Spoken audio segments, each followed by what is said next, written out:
are the elections that really matter. And yeah, I mean, like, Well, they unless all you're super involved in your school board or something, you may have no idea, right? Like, Yeah. and that determines like the budgets for how much the schools get, the property. Like, it's just like there's so much that happens, the effects of that can be pretty far-reaching. But for most people, I think it's not. It doesn't. Yeah. It's not on the radar. It's And not sexy.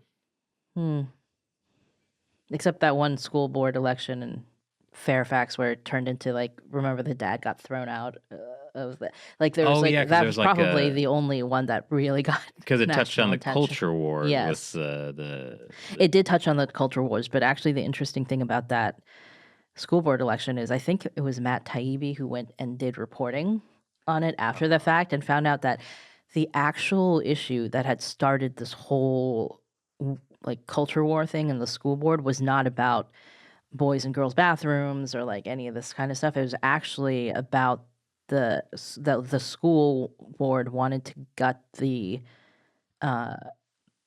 they wanted to gut the gifted program in that school district.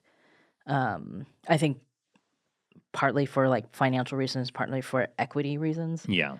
And a lot of the parents who had moved to this very expensive school district was to give their kids a head up and to have that kind of gifted program. And a lot of them were first generation, second generation immigrants. So then there was a huge clash over that. And then somehow, like, as this got more heated, then also like all these other culture war things got pulled into it. And suddenly it was like about a dad getting kicked out of a school board meeting because he claimed his daughter got like molested in a bathroom by a boy. Yeah. And wearing a dress. And or like it just, you know, like how it started, where it ended up, very different. But very few people got the original story of like what happened in that school district. Which is interesting because, and I can tie this back to China. Yeah, in these systems where you're promoting like equity, like the best and smartest are limited by the bottom percentile. I mean, there's also the financial reasons, like if you only have fewer students, like how can you fund these gifted programs? But a similar thing happened in China, where a few years ago there was this major crackdown on these private tutoring firms, which, just like you were saying about like these immigrant parents who moved to the school district specifically for these gifted programs, many parents in China like really depend on these systems on these private tutoring companies to give their kids, an extra advantage in the very competitive Gaokao, the high school, the testing that you do at the end of high school to determine which university you go to, which kind of determines the rest of your future. I mean, in the days when young people in China could actually find jobs, that's not so much a thing anymore. But, if you go to Fudan or Peking University, you probably have a better chance than... I mean, it's always been very determinative. Like when my parents took the Gaokao, they actually took it in 1978, which is the first year that... or they were the class of 78. So that was the first time that the Gaokao opened again after the Cultural Revolution. After that period where they had students killing teachers. Yeah. So they realized that didn't result in an educated for 10 population. years, nobody could test into college. What happened is maybe you could go to a college if you were politically connected. But also the colleges were, it was like had devolved into like groups of red. In the beginning especially, it became like basically groups of like red guards, like fighting each other and killing each other. So I remember an argument at the beginning of the Cultural Revolution of like, why should these illiterate peasants be denied entry into college just because they were oppressed by the system and couldn't read? I'm like, hey, yeah, you kind of you get like the equitable sound of that, but then you have a bunch of illiterate peasants in college, and then they fight each other over who's more loyal to Mao. So, yes. So the point is that the trying to make things equitable led to not peasants getting good education, but it actually led to just the colleges themselves devolving. Well, it's yeah. like, did you ever read Harrison Bergeron It's like a Kurt Vonnegut book from like the 60s. Oh no, I don't read books. I don't have to. Well, it's a short story, so it's actually an easy read. But Is that the one where I love this short story. That's the gifted Because rat and It's no. So the premise of Harrison Gifted Bergeron. Rat? yeah. He'll explain it. No. You're not. Let me just You're let me talking just about tell the story. Flowers for Algernon. That's the one with the rat. Oh yeah. All right, this has nothing to do with it. Okay, Oh, so then maybe I don't. so Maybe this, I actually it's haven't like, read there's this. like the sci-fi future, okay, in Harrison Bergeron, and Harrison Bergeron is like this very Bergeron, Algernon. Come on. I see what Come on. happened. so he's it takes place in a future where the government has passed all these like 200 something amendments to the Constitution, each to create a more perfect society where people are more and more equal. So everything that's unequal, they try to make more equal. And that includes like if you're too, if you have really good like muscle mass, they'll put weights on you so that it's hard for you to move or if you're really smart, they have like a thing that shocks your brain so that you can't keep your thoughts steady, because they can't make dumb people smarter, but they can make smart people dumber.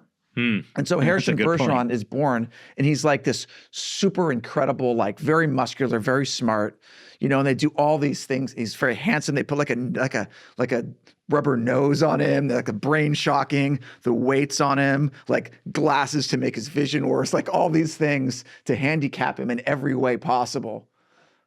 Just to interject there, that's not so far fetched, because in China under Mao, like women weren't allowed to wear nice things, they weren't allowed to wear makeup. There was all these things done to make it so like there aren't beautiful people. So Right. it's not far fetched. I mean, it's obviously like one of those things where in 1984, when it was written shortly after, like, George Orwell was in the Spanish Civil War, and he saw how that all went down. But this book is kind of like, in a little bit way, like 1984, in that it is a predictor of a future that could never possibly happen. But then you do gradually start to see like a few elements of it. But I'm not going to spoil what happens in the book. But it's a really, really interesting take on a future where the government promises a better future through equity, and you see the actual ramifications of that in what I think is a fairly realistic but also kind of funny way. Yeah, like what's that? It's that bell curve where it's like you don't really want to like get rid of that, because then like all the best and brightest are also being mushed up. Everything gets pushed down to the bottom percentile. Right. And so like it's the same thing with eliminating gifted programs in schools for equity reasons. It's like, but the people who are able to go to the gifted program, like, you mentioned there's like a lot of immigrant families, and it's not that their kids are necessarily smarter than other kids. It's that those families, they worked really hard in their own countries to make it out and to make it into America where there's more freedom and opportunity. They push their kids harder. They come home from work, they're tired, but they spend 2 hours like tutoring their kids and getting them to a higher academic level so that they can get into gifted. Right. And so you're basically like cutting off this future that that these immigrant families have worked so hard for, and you don't get a better result from cutting gifted programs. And I do genuinely believe that everyone, no matter what their intelligence level, has really valuable things about them. And some people might not have a high IQ, but they might be really loving, generous people, or they might be really good at sports, or they might be really good at this or that. And I think like it's important to understand and find this diversity to be of value, but that doesn't mean we should take one specific element of value, which is like high academic performance, and then just say, oh, well, that's not equitable, so cut that off. And then like if you start doing that, then you start to continuously cut off everything that has value. Oh, this person is too generous. Well, let's cut that off.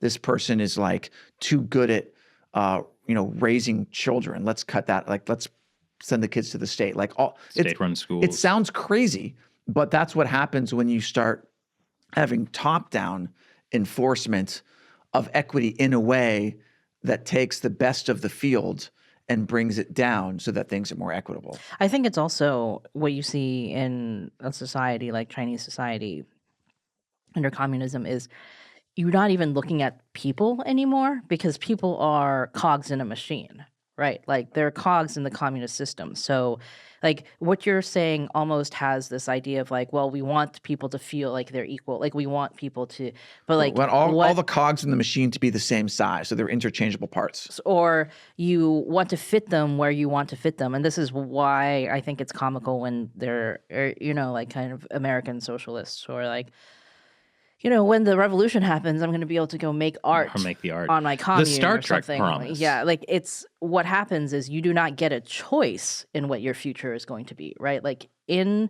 an authoritarian system, in the Chinese Marxist-Leninist system, like you don't have these options or opportunities necessarily. And when my parents took the Gaokao, their score determined which university they could go to.